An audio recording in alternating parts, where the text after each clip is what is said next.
9 months. Wow. It has been time. It has been time.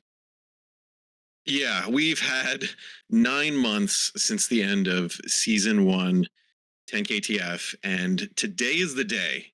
Finally, we have season two missions starting. We're recording on July 17th, and the first mission locks at 7 p.m. Eastern time. That's like 4 hours from now. So if you're thinking about playing 10KTF, make sure that you listen close to this office hours and try to get in there in the next 4 hours. So, speaking of which, welcome to Metaverse HQ's office hours. We're going to talk to you about different strategies for 10KTF missions.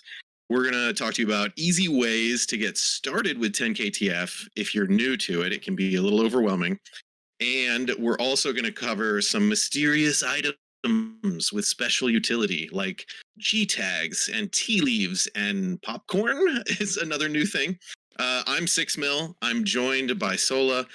Sola, thank you for being with us today. I'm going to pitch it to you to try your best. Like if a friend came to you and said, like, I don't understand what this project is about, how could you explain 10KTF in the simplest way possible to try not to overwhelm them? Like, what would you say to them?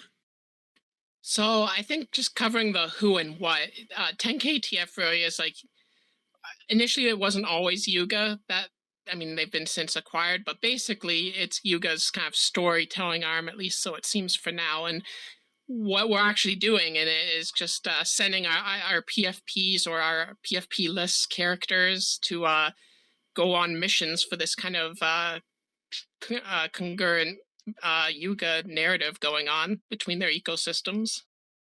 Yeah, I love 10KTF. It sort of invites the NFT holders to sort of like participate in the story, and it sort of like gamifies owning NFTs. It really isn't like a game per se, and it isn't really like a big time commitment, but it's sort of gamified. Like if you had to describe, so like the main website where you enter missions is battle.town. If you went to the website battle.town, that's where you would participate. How would you kind of explain that participation, Sola? So definitely there's been a number of theories that we've all had bouncing back and forth, but yeah, it's kind of equipping. They're not quite DLC items, but that's the best way I think of having to think of them, at least as someone not in the space, and Yeah. what kind of loadout that you're taking on these missions, and what kind of we've all got our own strategies, I think, at this point, and we're gonna have some to share for y'all. But how you can kind of min your spending and max your benefits from this is really what I think the alpha is in, and hopefully we've got some of that for you today, right? Yeah, exactly. That's what we want to focus on. So basically, there's kind of two big 10KTF collections. There's several collections that are associated with the project, but there's the main 10KTF collection. There's also the 10KTF combat gear collection. All of this together is basically these different wearable items with pictures of PFPs on it. Like it might have a mutant ape on it, or a cool cat, or a pudgy penguin. Um, any of this combat gear, helmets, vests, or other items like hoodies and hats and socks, you sort of like quote unquote equip them in battle.town, and you send them on missions, but you're not actually like playing a game. You're just sort of like soft staking your items to say like, yay, I'm a part of this because I've got whatever, my cool cat equipped with like some socks and a hat and a hoodie. And then you earn rewards depending on how you participate. And so we want to dive into some of the strategies and details about like, okay, well, exactly what should you equip and what are the rewards? And things like that. Definitely, if you're listening live in Metaverse HQ, post your questions in guest questions, and we'll try to answer those as we go. Solo, what else would you say about getting started? We're gonna jump into sort of like some details about mission points in a second, but is there anything else you would add about, like what do you do to kind of get started in this project?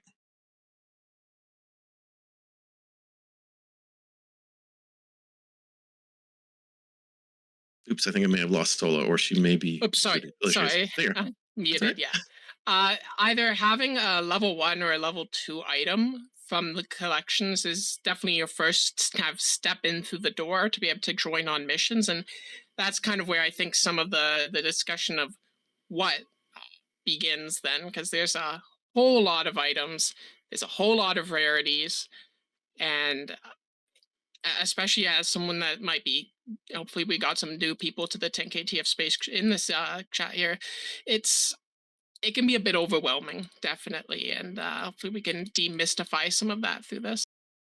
Yeah, definitely. And the level 1 items, there's 7 different types, or 7 different items. There's high tops and socks. Those fit on the foot slot when you go on a mission. There is a hoodie that goes on sort of like the body or torso slot. There's a day pack that goes on your back. There's 2 different kinds of hats. And then there's, what else am I missing, Sola? You're missing, there's two types of hoodies. The only Oh, kind that that's right. 2 types of hoodies. Yes. the only item that has only one of throughout the entire collection is there's only one back item still, which would be the day pack backpack. Right. Because then over in the combat items, you've got a couple of different helmets. You've got a vest, which can be used instead of a hoodie. You've got some different weapons you can put in the hand, right? There's like a flame sword, or there's a sword, a flamethrower, and a sock full of doorknobs. And then there's combat boots for the feet. So you're right. Like they kind of balanced it when they created those combat items so that all the slots are balanced with several options, except for the day packs, because I think day packs were very plentiful and they didn't really need to add another item there. So for those keeping track, we've got 5 different slots that we can equip various items to, and while you can only do one slot per load out of a character, you can have many characters you're sending on these missions. So it's not like if you only want to buy day packs that you're going to be restricted. Yeah, that's a great point. And you can potentially get bonuses if you use an actual PFP on a mission. Like, hey, I've got my cool cat and I'm going to put some socks on him and send him into a mission. If you don't have enough PFPs for your 10KTF items, you can use what's called a blank PFP, and that's fine. Like you could send in 10 blank PFPs all wearing just socks, and that would still be fine for entering the missions. Yep, and so that definitely ties into at least one of the metas that I think we're going to discuss. But yeah, you're not required to have any of the valid PFPs. There's what, over 20 now at this point. Yeah, over 20.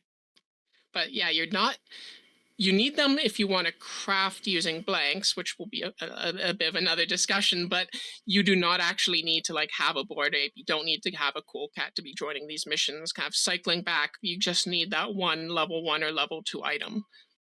Yeah, and if I was telling someone like you want to join in on 10KTF and you want to pay as little as possible, then you can just buy a pair of socks for around 0.15 ETH, enter those socks into every mission, and you'll sort of be a part of the storyline. Like that's the cheapest barrier for entry. And you could still earn decent rewards that way. I will say though, season 1 missions lasted for 5 months. They ran from May to September of 2022.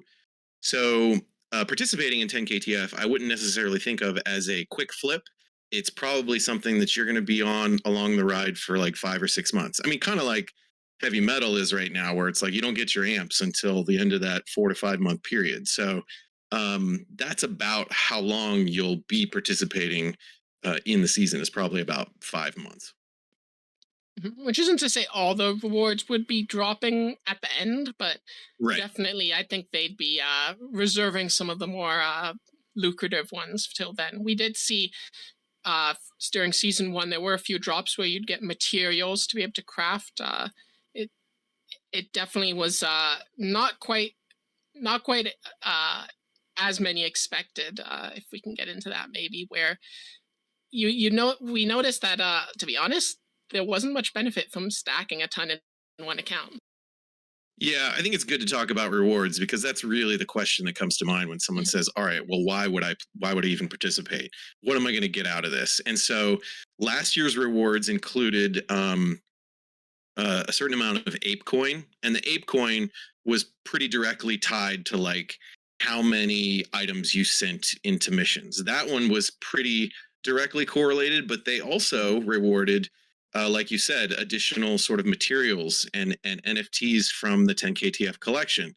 And with that, they kind of rewarded almost like a bare minimum of participation. They didn't want to like cater only to whales. They also wanted to make sure that if people joined a little bit late, they could still earn things. And so, kind of the big reward at the end, which was a pre mint raffle for a Kagami, you only had to have completed half of the missions, so 10 out of the 20 missions, and you could have had just one item in it. You could have just had one pair of socks running in half the missions, and you could enter this raffle at the end of the season. So for those of us who are like 10 KTF maxis, that was a little bit disappointing because we were like, oh man, we like did all this work with all these items, and a friend of mine who kind of only barely participated had the same shot at the big reward as I did. I don't know if you felt that same way at the end of the season, Sola. I know you have even more items than I did. What was kind of your take after season one on that? Yeah, yeah, it definitely was a little aggravating. I I'd hope that they'd be a bit smarter about it this season where yeah, it's as you said, they don't want to just only reward whales, but they don't want to just make it so that people can farm it as much as they can. That said, I think a lot of people have caught on and are going to be farming it as much as they can. Right. 10 KTF and, they're owned by Yuga. They have a tricky balancing act to play here, right? Where they want to include as many people as possible, but all will also reward their most loyal fans. So, what they have told us about rewards for season two is that completing missions will earn you story point badges, sort of like these little badges that, you know, say that you finished that little part of the storyline. This is the same as last year, it seems like. And then they've added to completing missions tea leaves. This sounds very similar, maybe, to the points that were tracked last year. They've told us that both tea leaves and story point badges will not be tradable, they will not be on chain. And so that sounds very similar to points and the story point badges we had last year. Does that kind of your take on this, Sola, in terms of mission rewards? Yeah, and I think it being off chain lets them do a little balancing act as they find needed. Yeah, some of the off-chain stuff they did last year allowed them to, I guess, play with the tokenomics late into the season after they could see sort of like how many points and how many badges people were getting. They didn't want to sort of overcommit or have to manage tokenomics where people were also trading those items on the secondary market. So it's probably wise to do that. Although they've introduced a new thing that's different than missions called bounties. And we don't know a whole lot about bounties. They have not launched the first bounty yet. And apparently, we're going to be rewarded for doing those with popcorn. What is kind of your take on the popcorn thing? Honestly, not much of one at the moment. I think we're gonna kind of have to see, but I'd expect there to be, at least for the bounties, a lot more of just to kind of point back actually on a little thing. You did mention the socks and joining every mission. Well, not every mission is as simple as just entering things. So we did have ones where it was like send your bored ape or your mutant, and or send your this and your that, and there's definitely going to be, I think, a few of those ones that they're going to maybe try to reward some of the more invested collectors into some of these ecosystems, or at least lure them in out that way. That's a really good point. The majority of the missions were pretty flexible and you could kind of like enter whatever into them. Some of them had specific requirements, like you had to own a specific PFP, like you said, or a specific item, like, hey, enter this mission if you have a flamethrower. They may do missions where it's like, you can only enter this mission if you have a PFP with a full loadout, which would be 5 items on one PFP, hitting all 5 of the different slots: the feet, head, backpack, torso, and weapon. So they may throw some surprises at us, including we saw in some earlier teaser videos that there may be the opportunity to run as 5-person teams. Like you might be able to get your friends and 5 of you sort of join together in a group and somehow either enter a bounty or a mission. So there's strategy to that as well. Yeah, I'm very excited to see what they're gonna quite throw at us for this one, because they've had, as we said, several months to completely revamp this. So will it be? You'd hope, but I guess we're about to find out in a day or so. Yeah, exactly. And kind of circling back to the popcorn thing, they have told us that the popcorn that you get from bounties, they've given us 2 clues, although it's still very mysterious. One is when season 2 missions are over, the popcorn will become a ERC 1155 token, a tradable token, and uh, you can somehow use popcorn to combine it with your G tag NFTs to do something special with those G tag NFTs. And we're going to get to G tags a little bit later in the show. That may be the most exciting part of 10KTF, but I don't want to get too crazy with that because it gets a little bit more complicated. Maybe let's finish covering missions a little bit before we move on to things like crafting and G tags. Sola, can you talk a little bit about item rarity, like the different rarities that these mission items have that you would load onto your character? Absolutely. So every one of the crafted items, so the level 1 and the level 2 ones, they all have different rarities as in the metadata. So that might be common, uncommon, rare, epic, and for some of them there's as well crafted ones, and uh, grails rather at that. So there's different multipliers that you can get by equipping. An epic was what, like 50% multiplier, something like that. So let me think here. The uncommons, it doubles your points in missions. The rares are 4 times the points in missions. And if you have a epic rarity, it's 8 times the points in a mission. So like let's say regular socks. Regular socks I think are the cheapest kind of thing that you can send into a mission. It gives you 15 points. If you have an uncommon socks, it gives you 30 points in a mission. If you have rare socks, you get 4x, so 60 points. And if you have epic socks, then that sounds so silly. Epic socks, you get 120 points for that one item in the mission. So the rarity comes into play here, especially if you're trying to look for items on the secondary market to try to buy for your loadouts. It's been a while with those multipliers, but it's well worth mentioning. So those multipliers then stack if you have, all if you have a bunch of cool cat stuff on your cool cat, that gets a multiplier as well.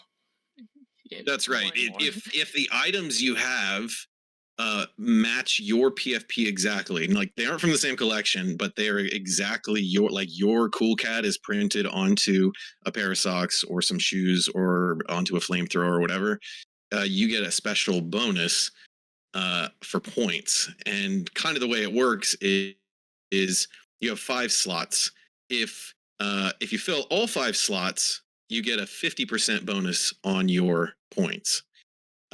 If you fill all 5 slots and all 5 of the items match your PFP that you sent into battle, you get 100% bonus. So it'd be like double the points. So that is like sort of like the Uber ideal loadout is whatever you've got your pudgy penguin and then 5 items that all have your that same pudgy penguin on those items. And so some of us who really love 10KTF have a character or two where we've just like crafted several items for our favorite PFPs. I know that you've got a couple of those, Solo. Exactly. And the other thing worth mentioning is, again, we've said that there's quite a lot of items in this collection. They have these Gucci Grail PFPs. If you've ever seen them, they're the like apes and mutants and others that have a bit of a different outfit on them. Those, yet another item in the 10K TF ecosystem, they get a 50% multiplier always, regardless of what they have. So there's a bit of meta there where it's like if you have a full loadout, there's no real point putting it on the. They get a minor bit of points too, but there's no real point putting on a mutant when you can just get your 50% out there and then like do a half loadout that gets 50% boosted. Yeah, and if you're losing track of any of these details, or you want to see like the details on the points, there's a great FAQ at battle.town/FAQ. It talks about all the points. It answers a lot of common questions if you're looking to maximize things. But basically, if you're looking to buy something on the secondary market, the more like weird stuff that's in the background of the image, it might be like butterflies on a World of Women NFT. It might be a ball of yarn on a Cool Cats NFT.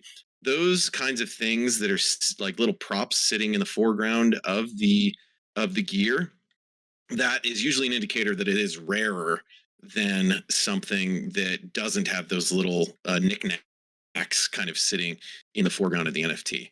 The other thing that's kind of unfortunate is that if you enjoy trading on Blur, they don't have the rarity property on Blur, and so you have to go over to OpenSea and where you'll see the property for common, uncommon, rare, and epic to be sure that all those little knickknacks you see actually correlate to rarity in the missions that will actually give you more points. And I've linked a little site that helps kind of figure it out. And one thing we both forgot to mention is the Puma shoes. Those are an additional new item Right. of mysterious points that I'm sure they'll continue to do various collaborations similar. Yeah, 10KTF in total has almost 10 different collections because they've done a few different collaborations with other companies like Gucci and Puma, and they'll continue to do more. And so I think that's part of what makes it overwhelming. But at its core, it's like buy a piece of gear, enter it into a mission, follow along with the story, get rewards. That's like the TLDR version that I could give you for 10KTF. Yeah, if you're anyone that's listening in and is like, I think I know where to start, but I don't like you don't look at the all the vast expanse. Just look at the level 1 or level 2 gear. Yeah, and if you're in Metaverse HQ, definitely be sure to hit us up for one-on-one advice within the 10KTF forum that we have over in Metaverse HQ. We're happy to answer any questions and get people help and get them started, or even like recommend things that they might buy to get started. Let's see. I think it's time to talk about crafting. Crafting is kind of supposed to be at the core of 10KTF, but I feel like when I start talking about crafting, sometimes it's confusing to people.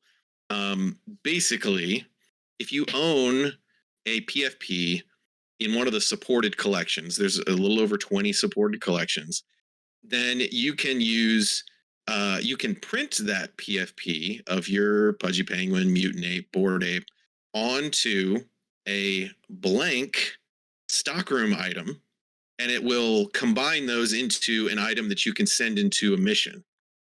Um, Sola, do you want to talk a little bit about, I guess, materials and blanks here and how they relate to sort of printing your PFP? Yep, sure. So initially they were kind of just an airdrop to holders, the initial materials, but you've got all sorts of fabric, leather, rubber, string. There's a whole bunch of items in that materials collection, and you can craft those into blanks. And then with blank and is it still 5 ApeCoin or so? Just a teeny bit for change. I think it's 10 ApeCoin for printing onto the blank, but they sometimes change it. Yeah, I would not be surprised if they changed it for this second season at all. Yeah. That will, so having the blank, a PFP that has not had the blank made for it yet. So, if you get a Bored Ape and someone's already done all the ape stuff with it, you're kind of stuck on secondary for that. And then yeah, the bit of ape coin with the blank, and you can craft those when it's open, and that's a key point of when, because crafting or doing all sorts of things, there stuff happens in the 10k-TF ecosystem that regularly likes to knock services out of order.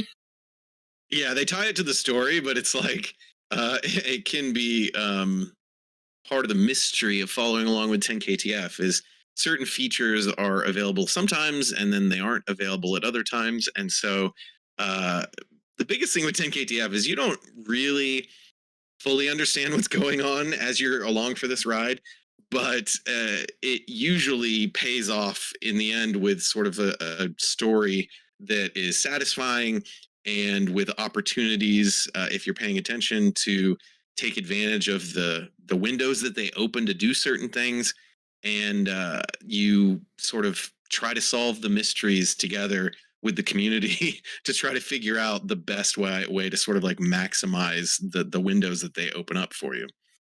Um, so there's in the 10 KTF stockroom, there's materials, which, like Sola said, cloth, leather, rubber, whatever. You use those materials, combine them into blanks, which are also in the stockroom. Then you combine the blanks with your PFP, which is a standard, Mutant Ape, Cool Cat, Pudgy Penguin, and a bunch of other collections. And then it becomes an item that you can bring into missions. You can generally find much better deals buying the completed item off of secondary and just looking for rarer items that give you a lot of points in missions, uh, instead of trying to go through the hassle of crafting your PFP onto things. And currently, right now, crafting isn't even open. But if you have a PFP that you love, you're like, this is my forever, CryptoPunk or whatever it is, you could craft a set of things for that to run through missions. But unless you are really committed, I would say you're probably better off buying a mishmash of different kinds of items that just have rarity that isn't common rarity, some uncommons and some rares, slapping them onto a PFP and running that through a mission rather than jumping through all the crafting hoops. Would you agree with that sentiment, Sola? I know you and I have both crafted several things. Yeah, in general, the one thing I'm trying to remember the name of the one plugin, but I don't think it quite works so well as it used to. But Oh, crafting we're was only thinking of very, Rare Boy. You think of Rare Boy? yeah, Rare Boy. So there's a web browser extension that kind of tries to help find what items belong to your PFPs, and if it can tell what it is, if you have like maybe an epic that's waiting for you to craft. They've tried to kind of minimize because people were absolutely farming that as much as they could. Yeah, they Uh, were. but if you did not have that type of advantage, there generally isn't a reason to spend the blank and the material and the ape coin just to get basically the same thing you could get for like half the price. Yeah, and that's sort of the level 1 items. For the level 2 items, which are all of the combat gear, you can buy a combat crate, which is sort of like, you reveal a random level 2 blank, and then you could print something onto that blank. But again, I don't know that the value will be there in terms of what you pay to get that, unless you're just really keen on having a flamethrower with your gutter cat gang PFP printed on the side of it. If that's what you want, then go for it, and you'll get that bonus in the mission of having the matching PFP. But overall, I generally find buying on secondary, people get frustrated and sell uncommons and rares for sort of like a good value if you're patient, looking to buy things. Absolutely, absolutely. If you're keeping an eye out for it, or even just people that like Fat Finger, you can definitely find some deals to be had. So let's talk about G tags a little bit. G tags is something that is part of the 10KTF lore. It has been something that has had a lot of mystery and speculation for over a year, I feel like. Uh, what could you tell people about G tags?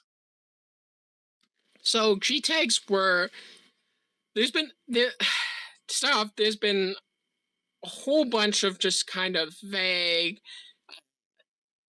kind of plot points pointing towards things that may or may not be happening. And for the longest time, we knew that we thought we knew we were going to burn grails for PFP, but we didn't get PFP. We got these G tags, and so there's still a lot of that theory of well, clearly it has to be a PFP, but I think really at this point, with this much time, they're not going to do something that simple and predictable. But Yeah. yeah, it was Go ahead. yeah just burning these grailed ones that would have gotten a multiplier, and getting whatever mystery is going to be beheld. So there could be some interesting things that happen on the non-burned grails, but I would not be spending a premium on them if I were buying them. Yeah, and the Grailed ones that Sol is talking about, they have this property called Genesis on them, and they kind of said that what you used to do is you could burn things that had this Genesis property, and you would get G tags as part of a recycling process. Um, Now that we have these G tags, they live in the stockroom collection, the 10 KTF stockroom, and they have said that they don't currently have utility. However, at some point during season two, G tags will come into play, and they are related to a 10 KTF PFP of some sort. Now, I get the sense that, like Sola alluded to, that this definition of a PFP, they may have a flexible view of what they mean by a PFP. And Beeple has connections to this project, so you know that he likes to be a little bit of a prankster. So we might have some interesting concepts of what it means to have a PFP in this collection, but it's the thing that people have been really excited about for a long time is trading these G tags for some kind of a PFP in 10 KTF. So we hope we'll get to do that during season two. And apparently there's something special we'll be able to do with it at the end of season two, combining popcorn with G tags to do something special for PFPs. It's a little bit unclear, but hey, that's 10 KTF. What do you think about G tags? Is this something that you're still holding out hope for, Sola, or are you kind of like, you know what, I don't really hold that many of them because I'm in wait and see mode? So I did dwindle mine just ever so slightly during the indefinite waiting period, but Yeah, yeah, it's kind of at the point where it's kind of hard to see if, like, to be honest, for GTAG, you can get a bunch of base gear you could spread out to other, accounts and farm the items that way. I think that honestly would have better payout. And yeah, that's and if you're trying to flip G tags, it's tricky because all the stockroom items have that 10% royalty. It's a pretty steep royalty, and I don't really recommend trying to do any sort of quick flips on anything in the stockroom. Mhm. Yeah, you mentioned potentially spreading out to multiple accounts. I don't necessarily want to get crazy with recommending multi accounting here, but hypothetically, if you were to do it, I want to give people what some of the trade offs, risks, and approaches you would take here. If you're gonna try to do multiple accounts and split your items between two different wallets, make sure that you have an email, a Twitter, and a Discord account, a unique Twitter, email, Discord associated with it. Because some of the perks you get from participating in 10 KTF will be joining things like a pre-mint raffle. And so you will need to have sort of a unique identity in order to fully benefit from any of those perks.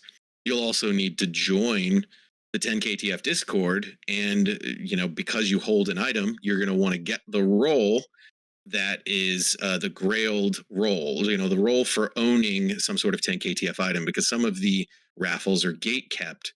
by having an ownership role, like only owners can enter them. So if you were to do something like that, I recommend going all the way, not just sort of like splitting them to wallets and trying to enter different wallets. How do you feel about the multi accounting situation with 10KTF Solo? I mean, exactly as you said, you want multiple social media accounts for presumably each one.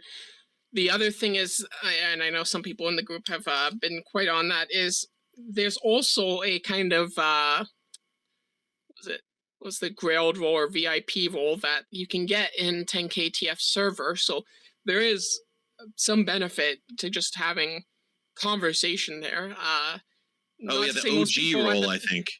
yeah, most people who got it, I feel, farmed it at this point. So I wouldn't recommend actually trying to have an if you do GM every day, that's not going to cut it.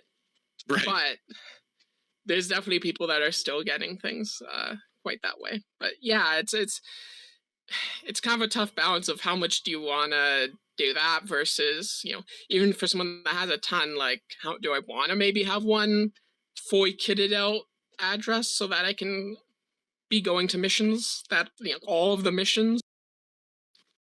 Yeah, and talking about that OG role that you mentioned, they give out most of those early on, but I feel like when they give out new OG roles in Discord, it is largely from people who are super helpful to the community. Like if there's some kind of puzzle to try to solve or some mystery that they present, those are the people that are trying to share that intel with the whole community, trying to help people that are maybe confused about 10KTF. And so um I don't know, sometimes there's like concrete benefits to being an OG, but I think at this point it's largely an honorary role for those people who are really big fans and super active in helping the community.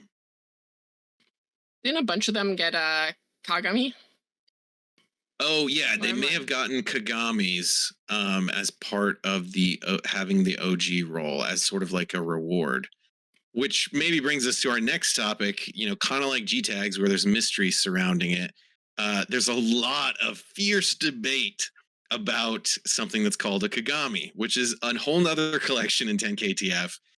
So, what would you say about Kagami? What's your take on it? I absolutely despise how much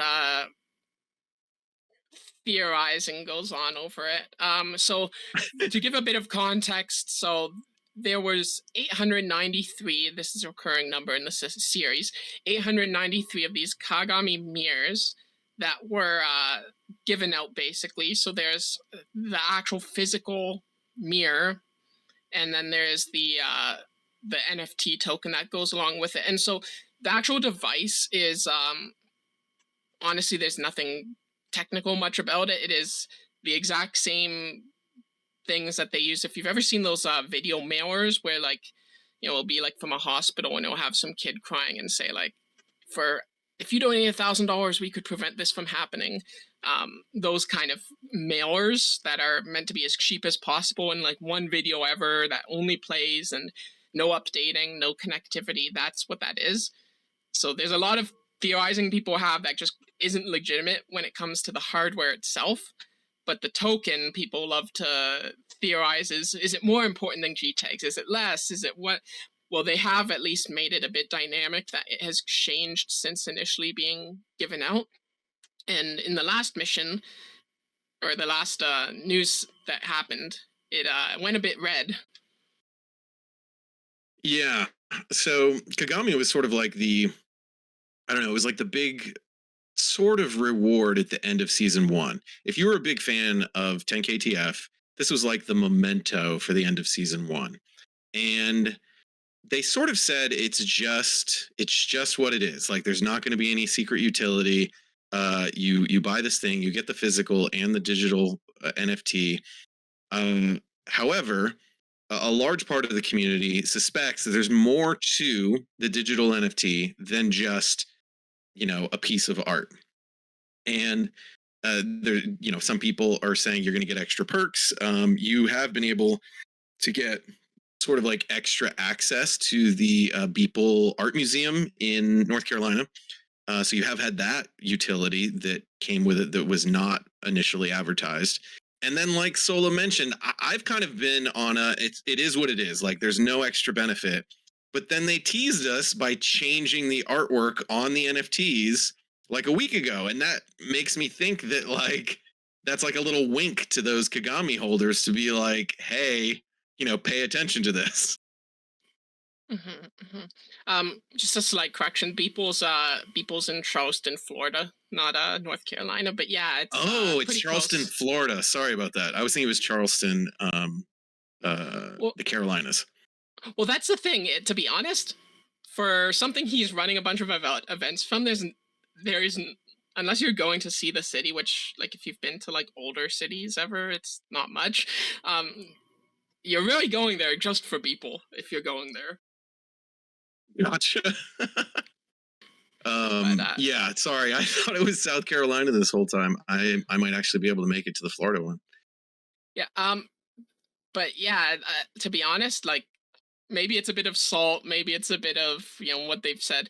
I don't think there's any serious utility to the Kagami. I think we found some code that hints that it's going to be equipable in the missions, but like I don't think it's going to be some epic equip that like is going to be game breaking or balance breaking. Uh, we'll see, but I'm not one betting on it myself. Yeah, and I don't currently own a Kagami, so I'm not really betting on it either. But it would be kind of like this team to sort of like if the fan base gets so big on it, they might throw the fan base a bone or two with some extra little perks.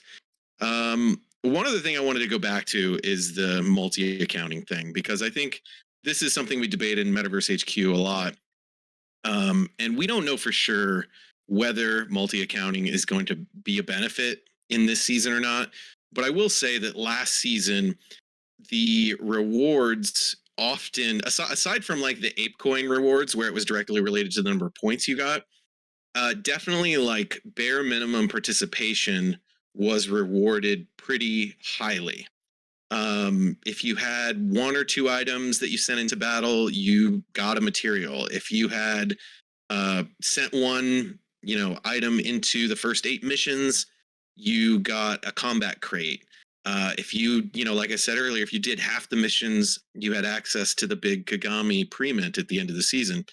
And so, uh, in some situations, if you're really a shark about this, you might choose to sacrifice some points, some bonuses that you might get for loading up full loadouts and sending them all together on one account, and instead sort of like spreading them out to multiple accounts. But you're definitely sacrificing points if you do that, because if you put, 5 items on one character, you get at least 50% bonuses, as opposed to putting one item on a character, you only get 10% bonuses. So there's a trade off there, and you may want to find some balance to it. You might want to hedge a bit by having like one really, great account and maybe some other accounts that aren't quite as strong. But I got to think the 10KTF team is aware of this and is going to try to find some balance with how they use tea leaves and popcorn and the requirements for certain missions in order to encourage people to load up and buy more and enter full characters instead of spreading across many accounts. Yeah, Hey, definitely. oh, Uh, Hey, it's Seth. What's going on, man? I got here yeah, about 12 minutes ago, just in time to hear you start talking about Kagamis. Dude, Um, you may have a different take on Kagami. We've no, debated this you guys some. covered it. You guys covered it for sure. The yeah, I don't think there's anything about the hardware. That's for sure. Any discussion of that is definitely just for fun. If there's people taking that seriously, that's a little crazy. But yeah, as far as the NFT goes, there's definitely more interest now that they've actually updated the art. I would say I finally got mine last week. Nice. I didn't realize that video was going to be like 10 minutes long.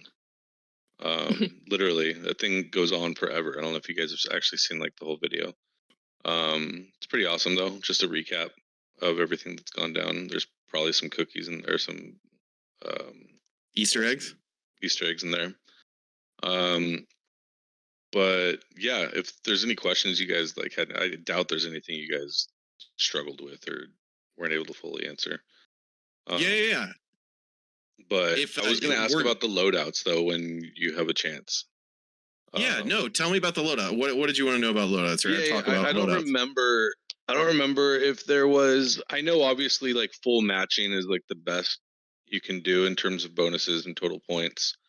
But if you're not full matching, is this what you were about to get into? Is it worth spreading out to multiple accounts or making a full loadout?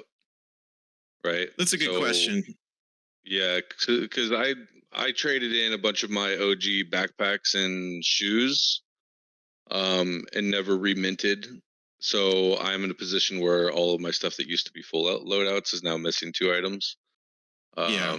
So I'm trying to decide: is it worth to fill those gaps with bottom of the barrel stuff off secondary, or is there a bonus for a full loadout versus a full matched loadout? Yes, there is. And so Right. what I would say is if you have matching items, I would not recommend spreading those out because you're not only sacrificing the bonus you would get for filling more slots on a character, but you're sacrificing even more of a bonus by sacrificing a match. So I would say if you have matching items, go for it. But to your question, each slot that you fill with a non-matching item is a 10% bonus. Each slot that you fill with a matching item is a 20% bonus. Okay, that's right. So I was pretty sure there was something there. Okay, yeah. So it is. So worth, the most you can get with the build. Go ahead. That bonus is only if it's fully loaded though. No, it's even if it's For each item. For each item. Oh, so if you have only 2 items on a PFP and neither are matching, you get a 20% bonus. Okay. So if you're buying things on secondary, then you're definitely sacrificing quite a bit of points if you could fully load it out with like uncommons and rares, even if they don't match. Right.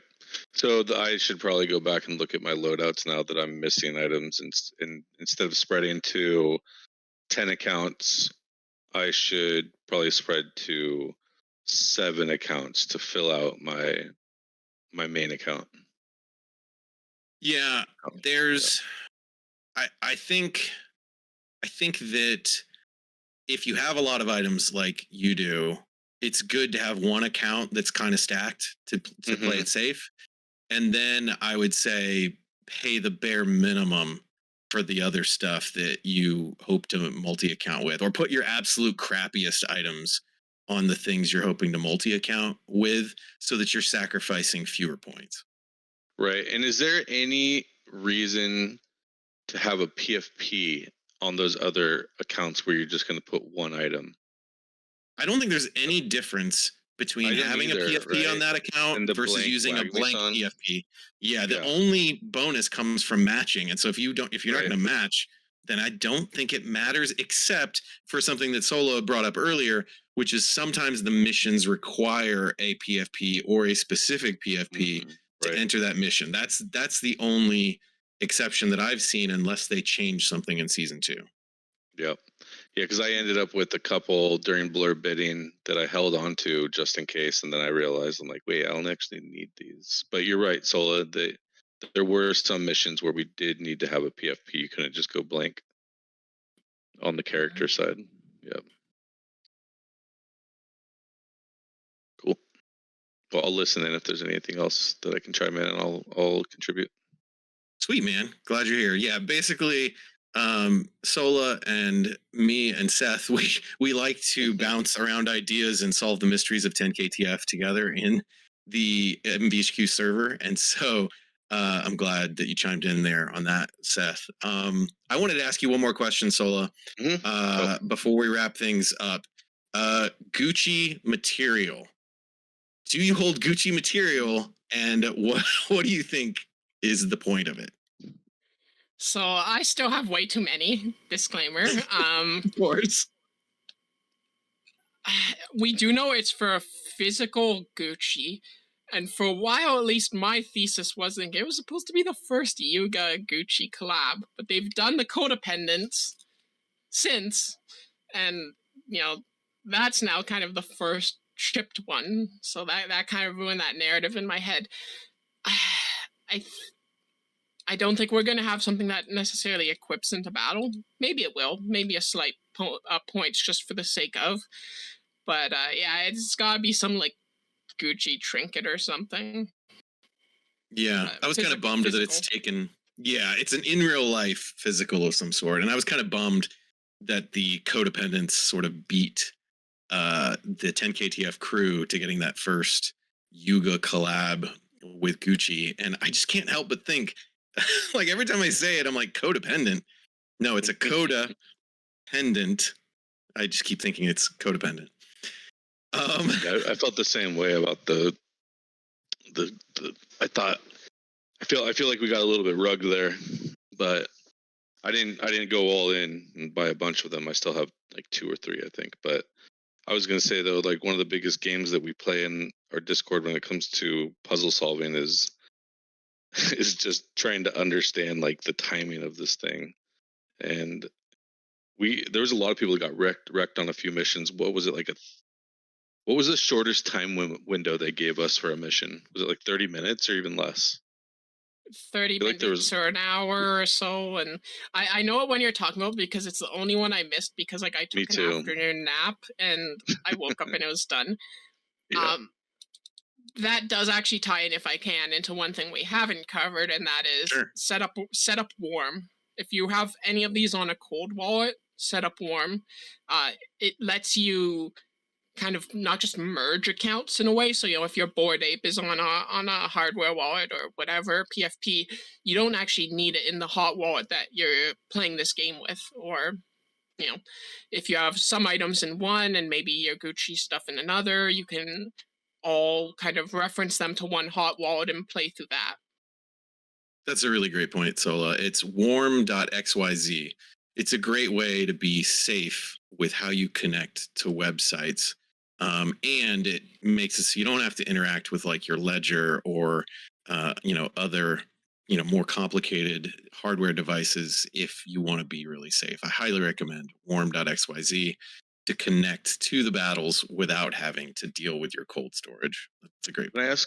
I want to ask a question to Solo on the flow, and I think you're using it too. But on the contract flow of that. So if I connect all of my burners or my secondary wallets and my main wallet to Warm, and then I manage them through Warm, those original wallets are still getting the credit, right?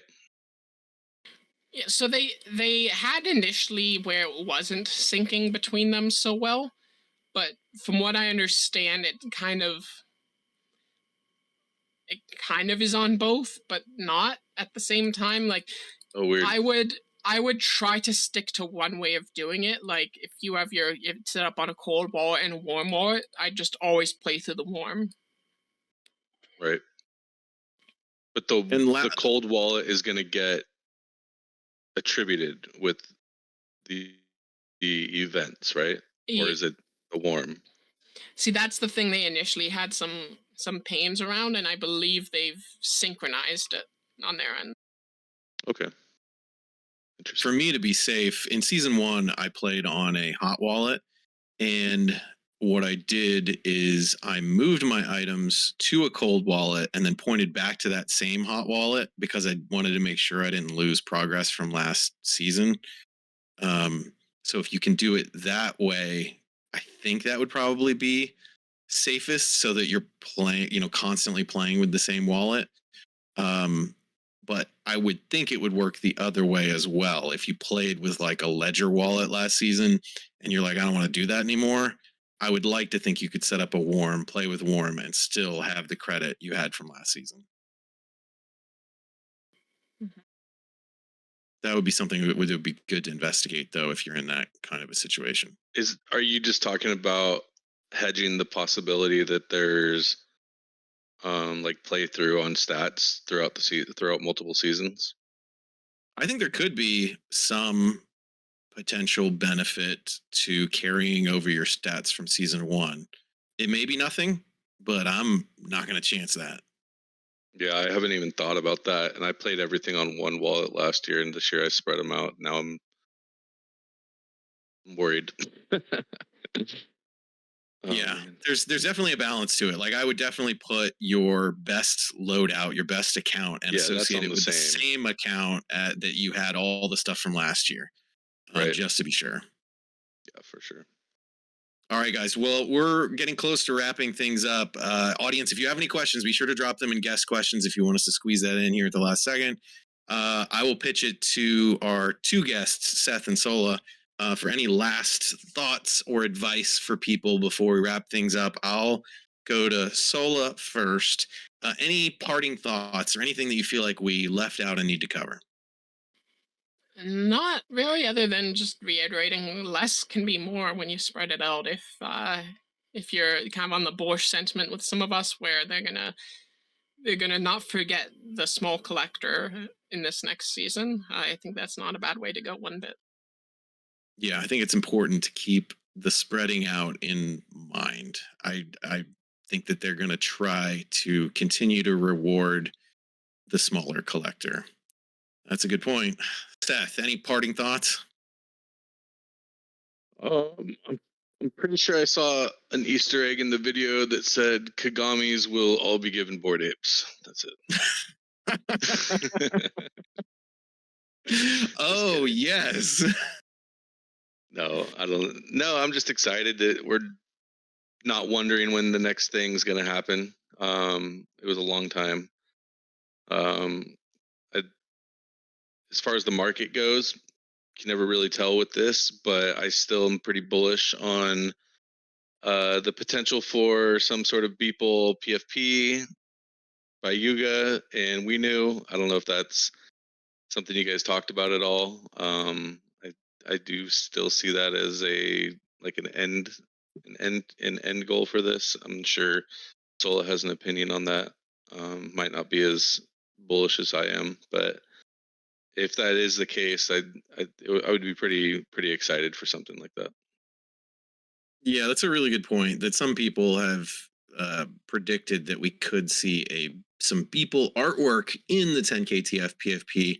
I've also seen some speculation that the PFP could be designed by Dirty Robot, the artist who's done some things for Yuga, as well as the artwork for the Renga NFT collection, which I think would also be pretty awesome because that artwork's pretty sweet. Sola, did you have any thoughts on PFP art or artist or any other rumors around that? Because you follow the rumors pretty closely. I haven't been hearing too much in regards to any conspiracy or theory that Yeah. quite to what's going on there.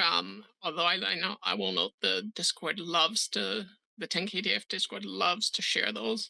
Um, so was that the same artist that was complaining about how they're being kind of left out of things of Renga? Oh, I'm not sure. I may have missed that part. So maybe that rumor is So less likely to happen.